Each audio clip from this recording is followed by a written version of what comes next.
Hi, I am Professor Amitabh Banerjee. I am an epidemiologist and author of COVID-19 Pandemic, A Third Eye.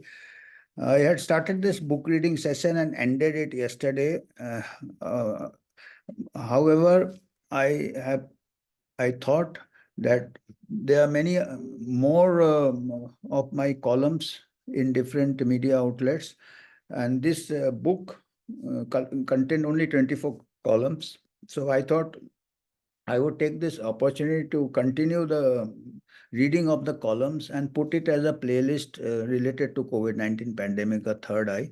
These extra columns also, I thought I will put up the commentary. And so I am starting from today the extra columns, which are not in the book. So today the title of the column, which was published in National Herald on 20th June 2022 is what is the role of police and profit in public health emergencies? So this I had written this column in response to the proposed WHO pandemic treaty, which is still looming as a threat. So I still have my serious reservations about the proposed WHO pandemic treaty and the amendment to the international health regulations. And I sum it up with this verse that for countries like India, or perhaps for any other country, handing over the reins of public health responses to the WHO in case of pandemics declared according to the whims and fancies of this discredited body would be suicidal. And I give my further, I try to attract the public attention by giving examples of medieval times, how they used to treat patients, particularly psychiatric patients, and how the parallel between that same treatment many people, many citizens of the world faced during the pandemic.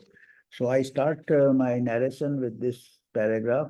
Imagine psychotic patients in present times, bound and restrained and subjected to trephining, that is, making a hole in the skull to release evil spirits. Imagine further that these patients are injected with new experimental drugs without their consent or the consent of the caretakers for the benefit of humanity. After all, psychotic patients can harm others. So again, in this pandemic also, this was that if you are not isolated, if you are not maintaining distance, you will harm others. If you don't get the vaccine, you will harm others. You will kill your grandmothers. Even children were made to feel guilty. So this was the state in medieval times of psychiatric patients. So while these practices were routine in primeval times, such practices today will raise serious ethical issues and an outcry from the medical fraternity and the people. Today you can't even treat psychiatric patients like this, but that is the irony that, however, the pandemic precipitated mass formation psychosis, hysteria, and panic when far more serious violations of human rights and ethics occur due to responses of world governments and without any public outcry.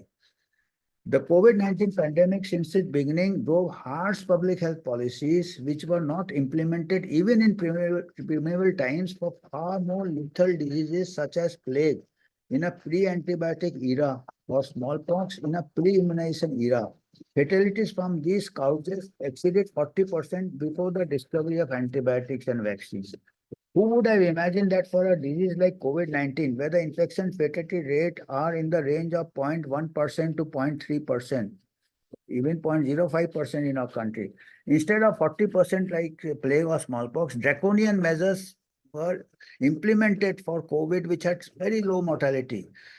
And never in the history of public health such measures were done for such a minor illness.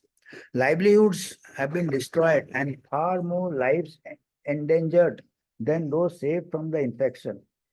Along with the scientific advances in the field of virology, did we develop tunnel vision and lose a common sense? Events suggest what were indeed the case. Any remaining doubts on this were removed with the rollout of mass vaccination for all, old and young, including children and pregnant women. The inclusion of the last two groups was without scientific backing and untenable. What is more is that the vaccines were not fully safely tested, not time tested, but new and experimental with uncertain long-term effects. Now some of the side effects are coming out. A global environment of propaganda and high pressure promotion left little space for valid informed consent. Vaccine hesitancy, even if genuine, was frowned upon, shamed and stigmatized. Even courts were reluctant to entertain petitions raising any concerns on vaccine mandates lest they lead to vaccine hesitancy. The Supreme Court of India, to its credit, subsequently partially redeemed the judicial process when it ruled recently that vaccines cannot be made compulsory and vaccination status should not be ground for discrimination in, for example, jobs or education. But it was too late. Many people had side effects, many lost their jobs. However, we may not be so fortunate in times to come. If the contentious pandemic treaty proposed by the World Health Organization, WHO, and the public health bill proposed by the government of India is implemented, yeah, the future pandemic treaty, proposed pandemic treaty and amendments are going to be very, very harsh. Without that, we suffered such harsh measures. So one can just imagine the citizens have to be made aware what is in store for them if this. The WHO has proposed an international agreement on pandemic prevention, preparedness, and response. All public health principles and ethics seem to have been abandoned in the proposed pandemic treaty. While sound public health principles are unglamorous and are not eye-catching, unsound public health principles, however inappropriate, can be made glamorous and eye-catching with sufficient propaganda and fanfare, which we saw in the COVID-19 pandemic. Film stars were making slogans, keep the 6 feet distance, don't step out and all. And subsequently, all were found not based on evidence. Even the Anthony Fauci admitted the 6 feet distance had no scientific evidence. This has been the case with COVID-19 pandemic by the legacy media on an unprecedented scale of both misinformation and disinformation. Isn't this misinformation when the mainstream media and the slogans and the ringtones were saying to maintain 6 feet distance? Now it is coming out, it has no evidence. And on the other hand, the scientists who were questioning them, they were accused of spreading misinformation. They were censored, they were deplatformed. And the pandemic treaty also has provision for censorship. So science doesn't work like that on censorship. So science always has alternative views.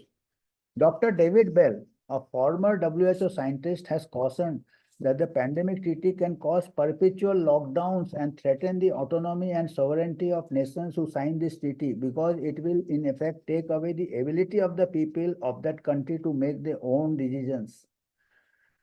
Such proposals will create a bureaucracy whose existence is dependent on pandemics. They will have a very vested interest in finding outbreaks and declaring them potential pandemics and then responding. It's the way that the bureaucracy will survive. And it appears that they will make lockdowns a permanent feature of pandemic response. The influence of the corporate sector in the decision taken by WHO have also surfaced time and again.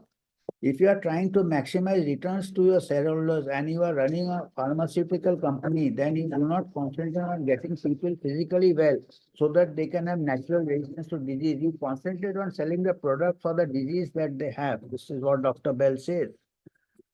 For countries like India with a large burden of treatable and preventable endemic communicable disease with far more lethality, then emerging viral disease with uncertain treatments and much lower mortality, handing over the reins of public health response to the WHO in case of pandemic declared according to the whims and fancies of this discredited organization would be suicidal.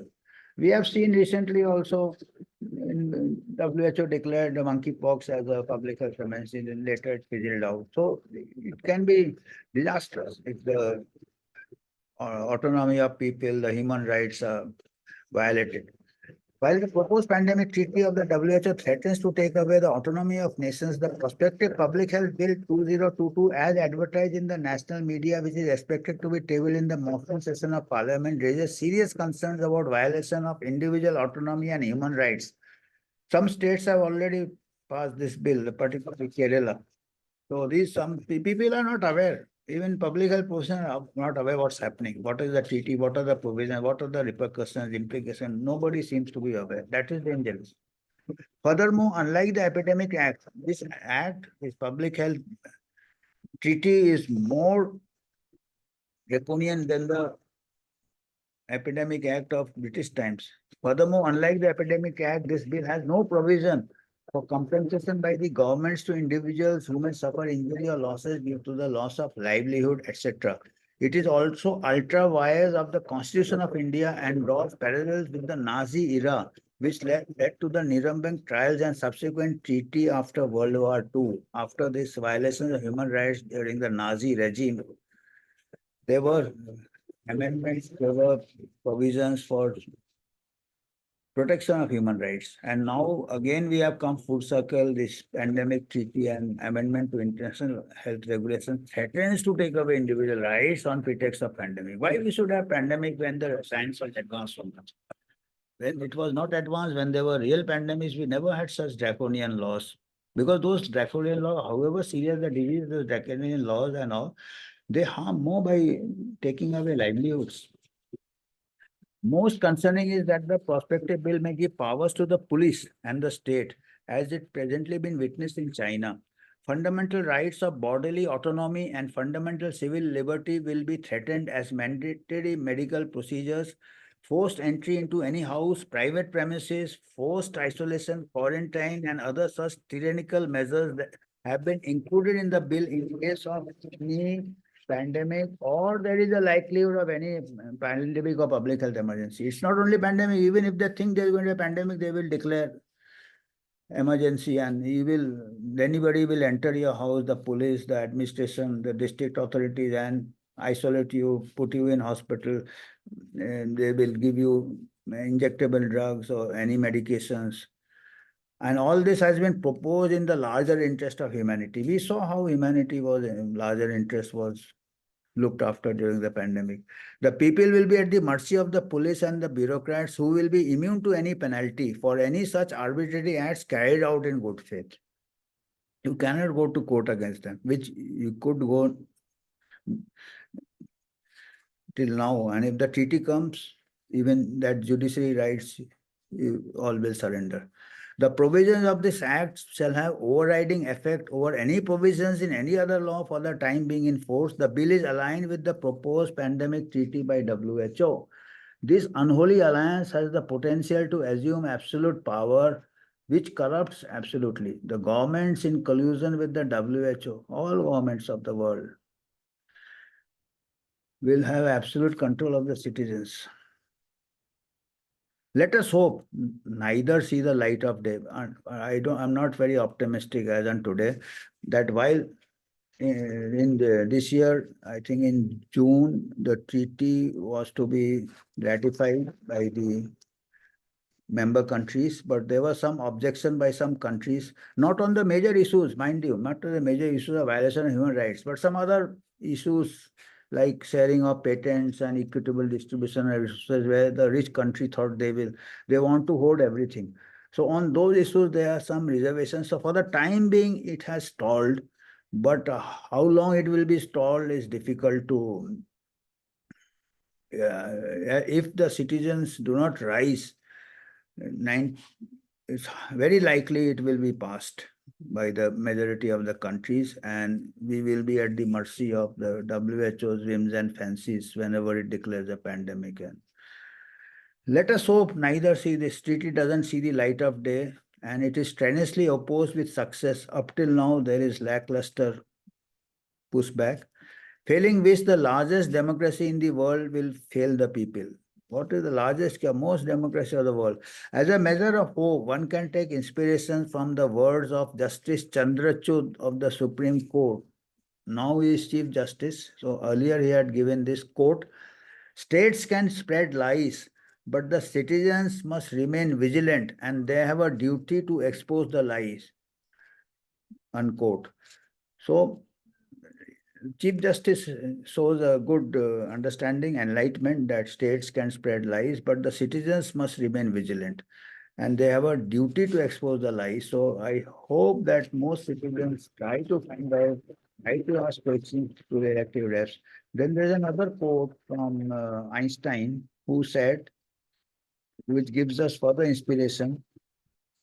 Quote from Einstein: unthinking respect for authority is the greatest enemy of truth. Unthinking respect for authority, be it your government, be it the WHO, be it your...